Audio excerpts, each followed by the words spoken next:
Washington, D.C. is a city of dualities, a place where the projection of power often masks the reality of poverty.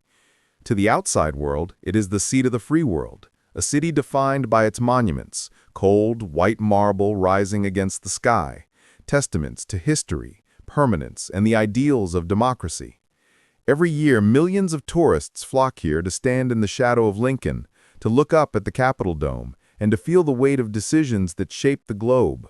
They walk the National Mall, mesmerized by the aura of authority and protection, believing that in the shadow of such power, safety is guaranteed.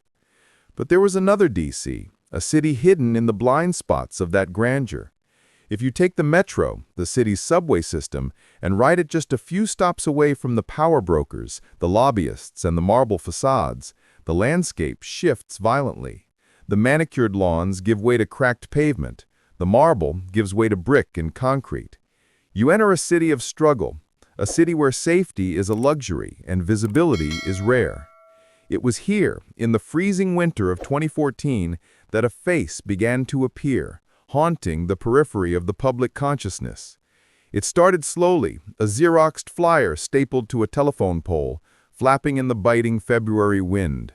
Then another, taped to a plexiglass window in a laundromat. Then, eventually, a pixelated image on the evening news, sandwiched between weather reports and political scandals. It was the face of an 8-year-old girl. She had big brown eyes that seemed to hold a wisdom beyond her years, a gaze that was both direct and gentle, demanding attention without saying a word. Her hair was often pulled back in braids adorned with colorful beads, small, joyful details that spoke of a mother's care in a careless environment.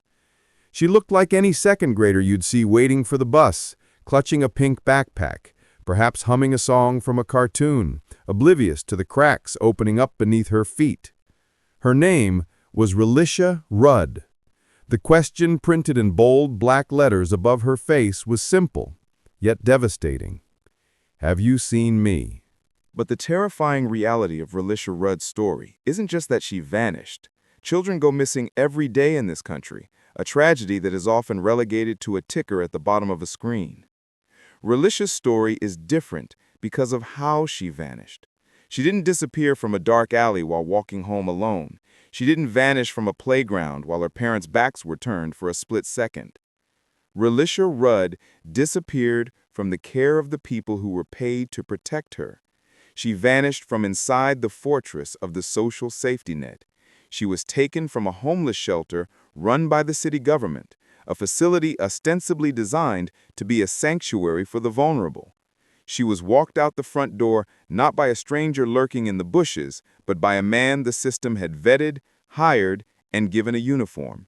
A man with a violent past who was given keys, access, and implicit trust by the very institutions meant to shield her. The most chilling detail, the one that forces us to question the very nature of our safety nets and the value we place on the lives of poor children, is that nobody noticed she was gone for 18 days. 18 days. That is 432 hours. Think about your own life. Think about the rhythm of your days. In 3 weeks, bills are paid, seasons change, political crises rise and fall.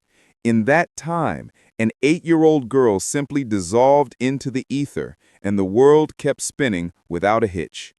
Teachers marked attendance logs, social workers filed reports, security guards watched monitors, and yet, for 18 days, silence reigned. No Amber Alerts, no frantic searches, just the quiet hum of bureaucracy moving forward while a child was erased.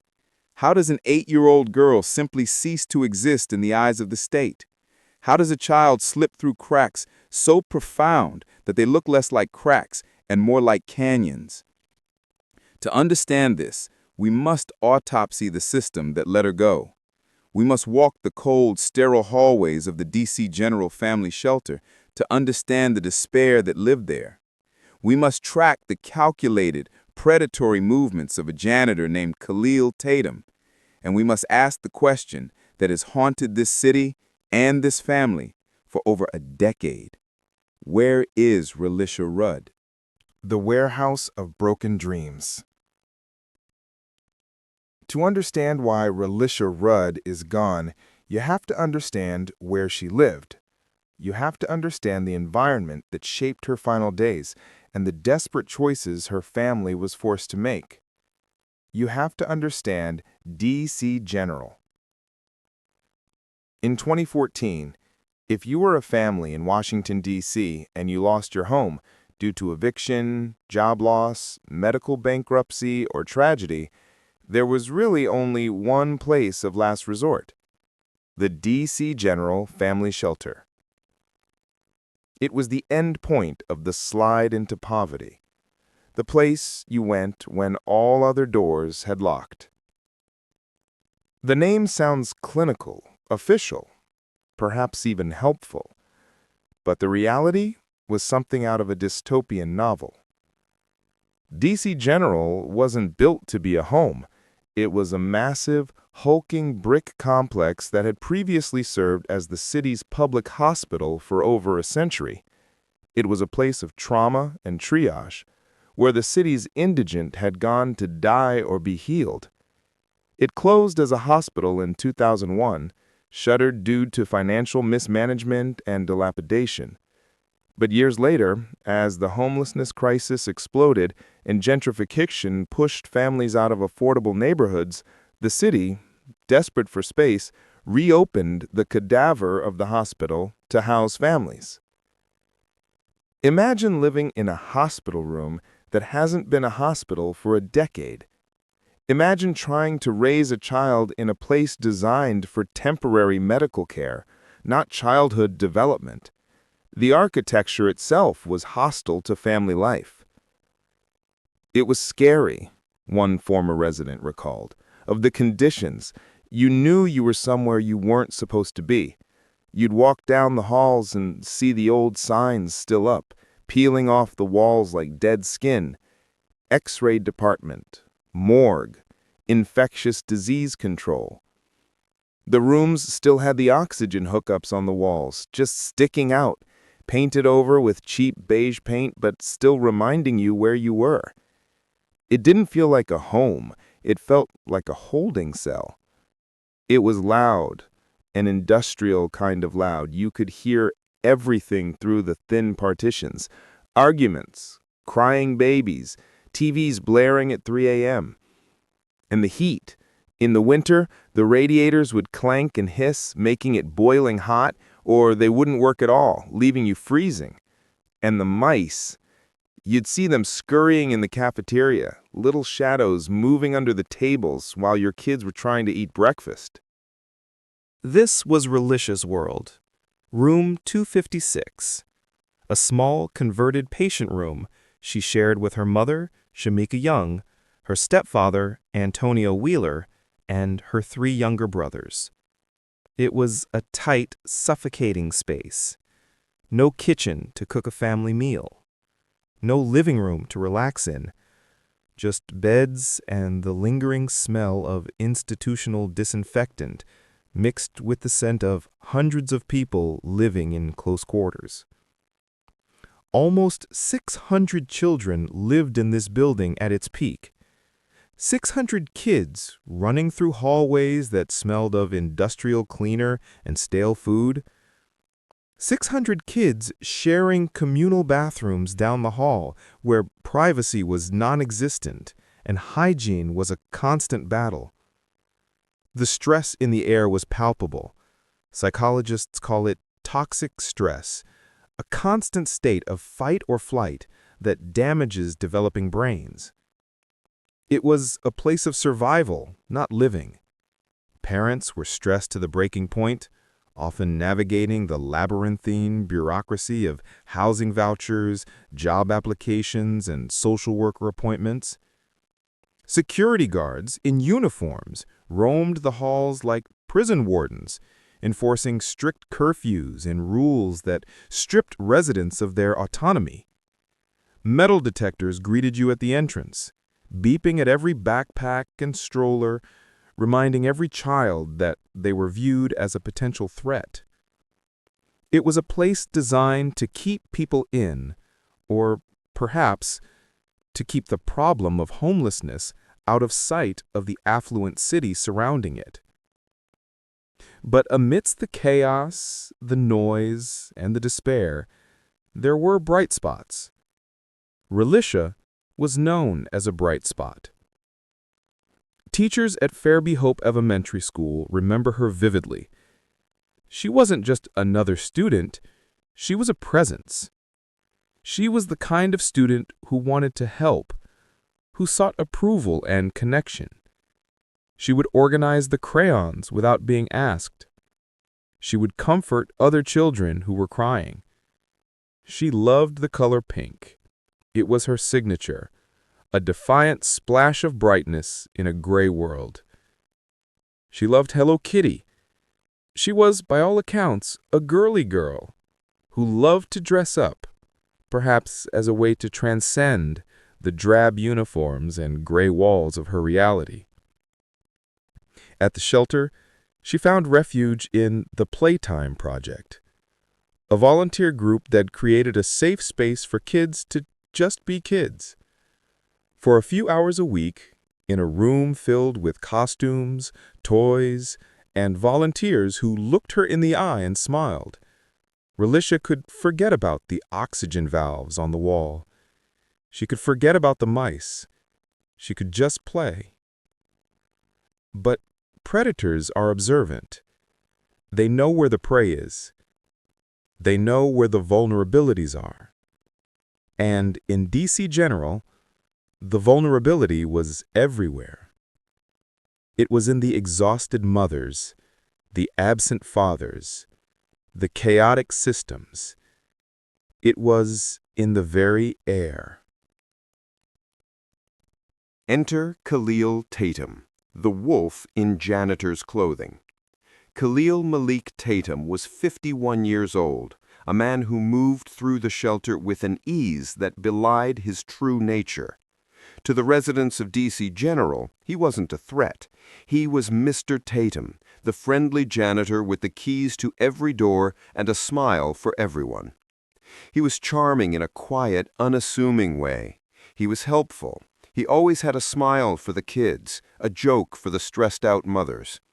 In a place where most authority figures, guards, social workers, administrators, were stern, demanding, and often burned out, Tatum was the good guy. He was the one who would fix a broken toy. He was the one who handed out candy from his pockets. He listened when others lectured. He positioned himself as an ally in a hostile environment. But Mr. Tatum had a secret, or rather, a history that should have been a red flag the size of the Washington Monument had anyone bothered to look closely enough. Tatum was a convicted felon. He had spent nearly 2 decades of his life behind bars. His record was a litany of theft and invasion, burglary, larceny, breaking and entering. He was a man who knew how to break into places. But more importantly, his time in prison and his criminal history suggested he knew how to break into people's lives. He knew how to find the weak point in a lock and the weak point in a family. Criminologists and experts on predation note that men like Tatum are often what are called resource groomers. This isn't a sudden act of violence, it's a slow, calculated siege. They don't just groom the child, they groom the entire family unit. He looked at Shamika Young, a young mother, overwhelmed, living in a shelter, struggling with deep poverty and instability. And he didn't see a challenge, he saw an opening. He didn't come in as a threat, he came in as a savior. He filled the gaps that the system left wide open. He provided resources where there were none. Tatum began to ingratiate himself with Relisha's family with terrifying precision. It started small, almost imperceptibly. A few dollars here for a snack, some extra food from the cafeteria there. He established himself as a provider. Then the gifts got bigger, more specific, more intimate. He bought Relisha a tablet computer, a luxury item that was unimaginable for a family in the shelter. He bought her brand new boots, purple ones, her absolute favorite color. He bought her new clothes, replacing the hand-me-downs she wore. Think about the psychology of this. You are a mother living in a converted hospital room. You can barely afford to keep your children in diapers. You feel the judgment of the world every time you walk outside. And here is a man, a city employee, a grandfather figure, who wants to spoil your daughter. He tells you, "She's a sweet girl, she's special, she deserves nice things, let me help you." It's a seductive trap. It exploits the desire every parent has to see their child happy and twists it into a weapon. It forces the parent into a debt of gratitude that is impossible to repay, creating a psychological leverage that the predator can then use. Tatum spun a complex web of lies to facilitate his access. He told Shamika and Antonio that he had a granddaughter who was just Relisha's age. They can have play dates, he said. Relisha can come over to my house, sleep in a real bed, play with my granddaughter, get away from the noise of the shelter for a night. For a child living in a room where the lights never truly go out, an invitation to a real house with a real bed, a TV, and quiet is like a ticket to Disneyland. It was an offer of normalcy. It was an escape pod from the daily trauma of the shelter. And so the boundaries began to erode. The shelter had a strict policy, no fraternization between staff and residents. It was in the handbook. It was a fireable offense. It existed precisely to prevent this kind of exploitation. But who was watching? Who was enforcing the rules? Tatum was seen openly interacting with Relisha. He wasn't hiding in the shadows. He took her to see Disney on Ice. He took her to the mall to buy those purple boots. He was parading her around, and nobody stopped him. The security guards, the other staff, the administrators, they all saw Mr. Tatum with the little girl from room 256. And they did nothing. They normalized it. They rationalized it as kindness. They saw a nice man helping a poor family, failing to see the wolf baring his teeth. This was the first failure, the normalization of the abnormal, the collective shrug of a system that was too tired to care. By February 2014, Relisha wasn't just visiting Tatum, she was practically living with him. The line between protector and predator had been completely erased. The disappearance. The timeline of Relisha Rudd's disappearance is a jagged line of missed opportunities, clerical errors, and deliberate deception. It began in late February when Relisha stopped going to school. Her desk at Farabee Hope Elementary sat empty. In the D.C. public school system, absences are tracked. Truancy is a serious issue. But Relisha's absences were managed. They were covered up with a sophistication that baffled investigators later. This is where the story takes a bizarre and sinister turn, the invention of Dr. Tatum. When the school called to ask where Relisha was, they didn't get silence, they didn't get a disconnected number, they got notes, official-looking notes on letterhead. Sometimes they got phone calls from a man with a calm professional demeanor. The notes claimed that Relisha was sick. They detailed a vague but serious neurological condition that required home rest and specialized care. They stated she was under the direct care of a physician. The doctor signing these notes was Dr. Tatum. It was Khalil Tatum, the janitor. He wasn't just abducting her physically, he was constructing an elaborate administrative reality to hide her absence. He was playing the role of a doctor to the school, the role of a grandfather to the family, and the role of a janitor to his employers. He was creating a medical cover story to keep the school at bay, to prevent them from sending a truancy officer to the shelter. He was buying time.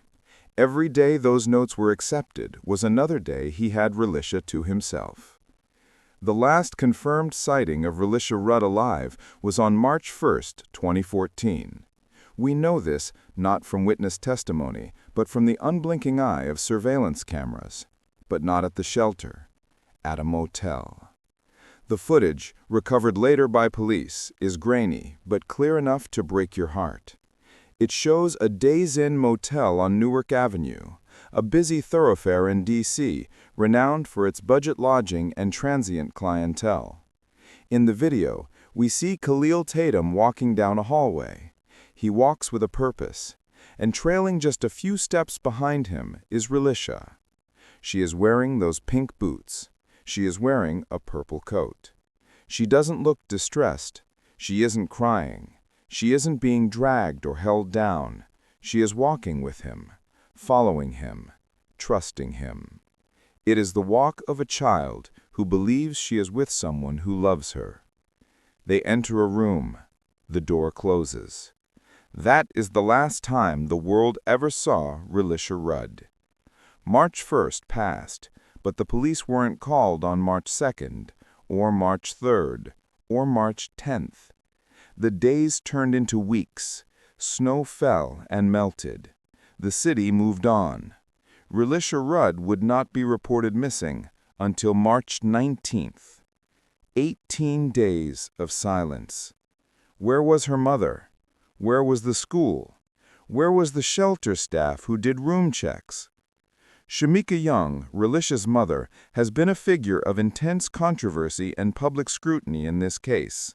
When later asked why she didn't report her daughter missing, she claimed she thought she was safe with Tatum. She thought she was with the granddaughter. She claimed she was in contact with Tatum, that he was telling her Relisha was fine, that she was being treated for her illness. Critics say this is negligence of the highest order. Sympathizers say this is the result of a cognitive limitation or a system that beats people down until they trust the wrong hands because they have no other hands to hold. But the school was finally getting suspicious. The absences were piling up. The neurological condition story was getting thin. The social worker at Farabee Hope Elementary, perhaps sensing something was wrong in the tone of the notes, finally decided to make a call, not to the mother, but to this Dr. Tatum. She dialed the number printed on the medical note. "Hello? Is this Dr. Tatum's office?" "No," the voice on the other end said, confused. "This is the D.C. General Shelter." The social worker paused, the blood likely draining from her face. "I'm looking for Dr. Tatum. I have a note here." "There is no Dr. Tatum here. We have a janitor named Mr. Tatum, Khalil Tatum." That was the moment the house of cards collapsed. The deception unraveled in a single phone call. The social worker hung up and immediately called the police. It was March 19th, 2014. The clock had finally started ticking, but it was already 3 weeks too late. The trail wasn't just cold, it was frozen. The grim discovery. Once the police were involved, the gears of the investigation began to turn with terrifying speed, fueled by the panic of the lost time. The Metropolitan Police Department, or MPD, immediately issued an Amber Alert. Relisha's face, which had been invisible for weeks, was suddenly everywhere, on highways, on phones, on the news. They went looking for Khalil Tatum. He was the key. He was the last person seen with her. On March 20th, the very day after Relisha was reported missing, police tracked Tatum's movements to a Red Roof Inn in Oxon Hill, Maryland, just across the D.C. border. SWAT teams gathered. They kicked down the door of the motel room, guns drawn, adrenaline pumping, expecting to find a kidnapper. Expecting, perhaps, to find Relisha huddled in a corner. They found neither. The room was quiet.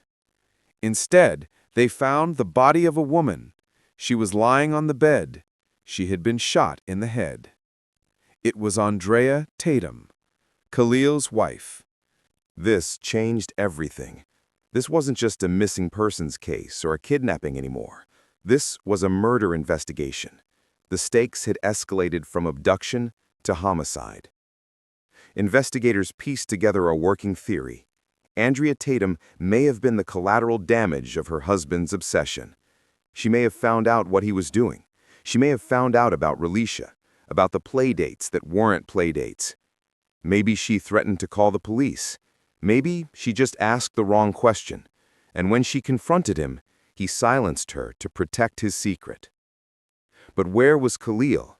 And more importantly, Where was Relisha? The manhunt was on. The FBI joined the search, bringing their resources and reach. Digital billboards along I-95 flashed Tatum's face with the warning, "Armed and dangerous." Detectives began scrubbing Tatum's credit card history, his phone pings, his movements over those missing 18 days. They were trying to reconstruct a ghost's itinerary. They found a receipt from a Home Depot that made their blood run cold. On March 2nd, the day after Relisha was last seen on video walking into that motel room, Tatum had gone to a hardware store. He didn't buy cleaning supplies for his job. He bought a carton of 42-gallon contractor trash bags. Heavy duty. He bought a shovel. He bought lime. Forensic experts and investigators look at that purchase list with objective horror. Lime is a chemical often used to accelerate decomposition or mask the smell of a decaying body. It's an old-school method, but it signals intent. When a suspect buys lime, a shovel, and heavy-duty bags, law enforcement knows they aren't looking for a rescue operation anymore.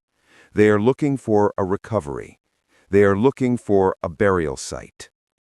The receipt and cell phone tower pings led them to a specific location, Kenilworth Park and Aquatic Gardens. It's a beautiful park in northeast D.C., famous for its water lilies and lotus flowers that bloom in the summer. It's a place of nature and peace, a marshland oasis in the city. But for Khalil Tatum, it was a familiar haunt. He spent time there. It was his backyard. On March 31st, search teams were combing the park. Dogs were sniffing through the dense brush. The atmosphere was tense. They found a small utility shed tucked away in the woods. Inside, they found the body of Khalil Tatum. He had shot himself with the same gun used to kill his wife. The man who held all the answers, the man who knew where Relisha was, the only person who could tell them if she was alive or dead, had taken his secrets to the grave. He left no note, no map, no confession. Just a dead end in a shed in the woods. The search for a ghost. With Tatum dead, the investigation turned into a massive physical search. Police believed Relisha was in Kenilworth Park. The logic was grim but sound. Tatum was there. He bought the shovel. He bought the lime. He committed suicide there. For weeks, the park became a crime scene. Divers plunged into the murky, stagnant ponds of the aquatic gardens, feeling their way through the mud in zero visibility. They crawled through drainage pipes filled with runoff. Cadets from the police academy walked arm in arm through the woods, poking the ground with sticks, looking for a disturbed earth, for a piece of clothing, for anything. It was grueling, a search coordinator later described. Physically and emotionally, the brush is thick, full of thorns. The water is dark and cold. Every time a diver surfaced, everyone on the bank held their breath, hoping for a sign, but also dreading what that sign might be. We found trash. We found animal bones. We found old tires. But we never found a purple boot. We never found a coat. We never found a bone. The search radius expanded. They looked at the National Arboretum. They looked at construction sites where Tatum had worked in the past, pouring concrete. They looked in abandoned buildings. And then came the tips. The heartbreaking, hopeful, infuriating tips that flood in during high-profile cases. I saw her on a bus in Baltimore. I saw her at a diner in Philadelphia eating pancakes. She's in a house in Southeast D.C. being held against her will. Police chased down thousands of leads. They knocked on doors in the middle of the night. They pulled surveillance tapes from gas stations 3 states away. They followed every thread. One tip seemed incredibly promising. A girl matching Relisha's description exactly was seen with a man at a shelter in Georgia.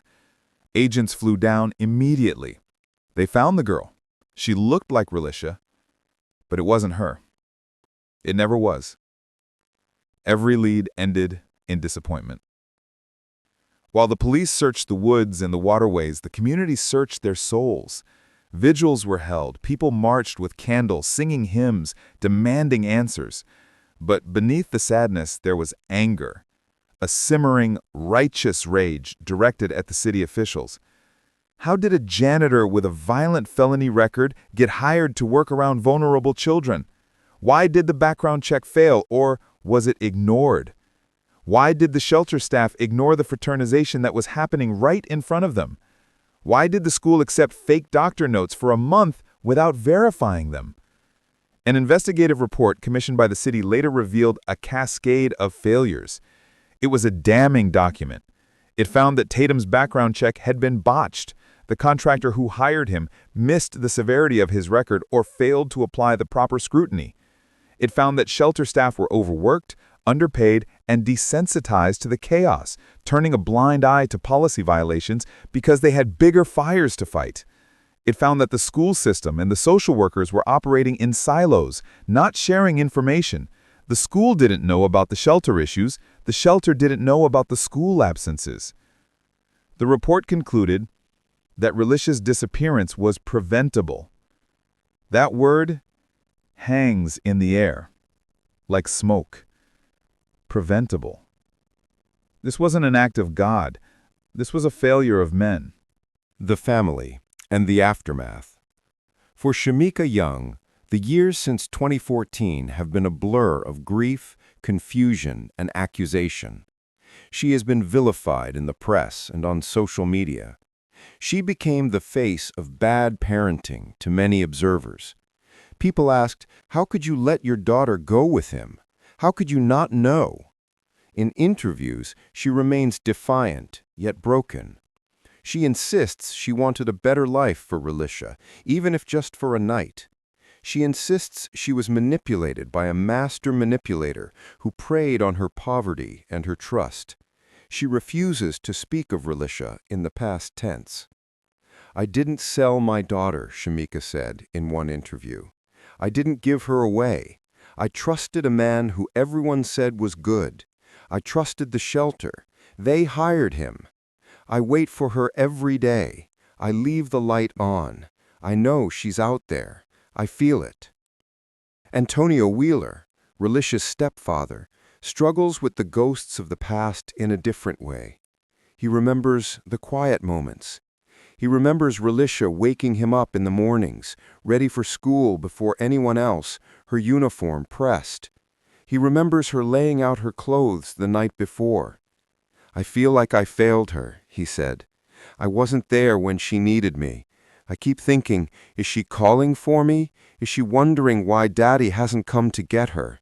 That thought, it wakes me up at night. It doesn't leave." The tragedy of Relisha Rudd did force change in Washington, D.C.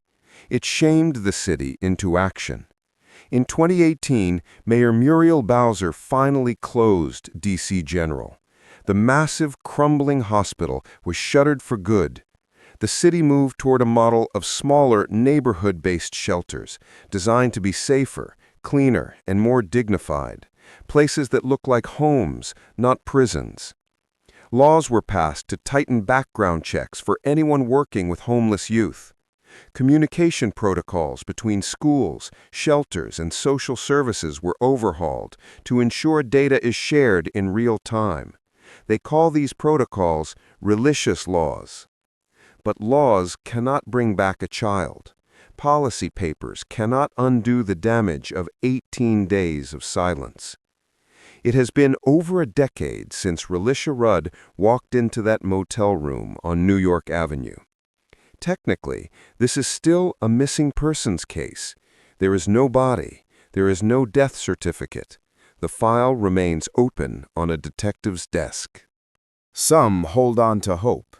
They believe maybe Tatum sold her into a trafficking ring. Maybe she is living a different life, somewhere far away, unaware of who she is. They pray for the Elizabeth Smart scenario, the miracle return against all odds. But the police, the detectives who worked the case, who walked the woods of Kenilworth Park, they look at the evidence. They look at the purchase of the lime. They look at the shovel. They look at the suicide of Khalil Tatum. and they see a grim finality. They believe Relisha is likely deceased, hidden somewhere the search teams simply couldn't find. Today, if you go to the site where DC General once stood, it's quiet. The looming brick building is gone, demolished. But Relisha is not forgotten. July 11th is now officially Relisha Rudd Remembrance Day in Washington, D.C. There is a playground dedicated to her, a place where children play, laughing, safe, under the watchful eyes of their parents. It is a memorial full of life, a stark contrast to the place she vanished from. We tell this story not just to recount a tragedy, but to issue a warning.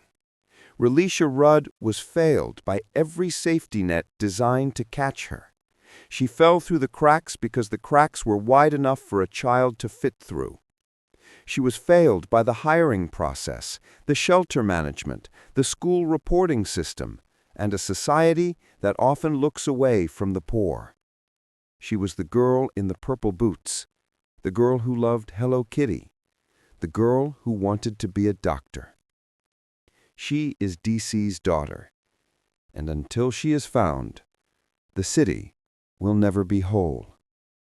There is a hole in the heart of the capital that cannot be filled with marble or monuments. If you have any information regarding the disappearance of Relisha Rudd, please contact the Metropolitan Police Department or the FBI. No detail is too small. Someone knows something.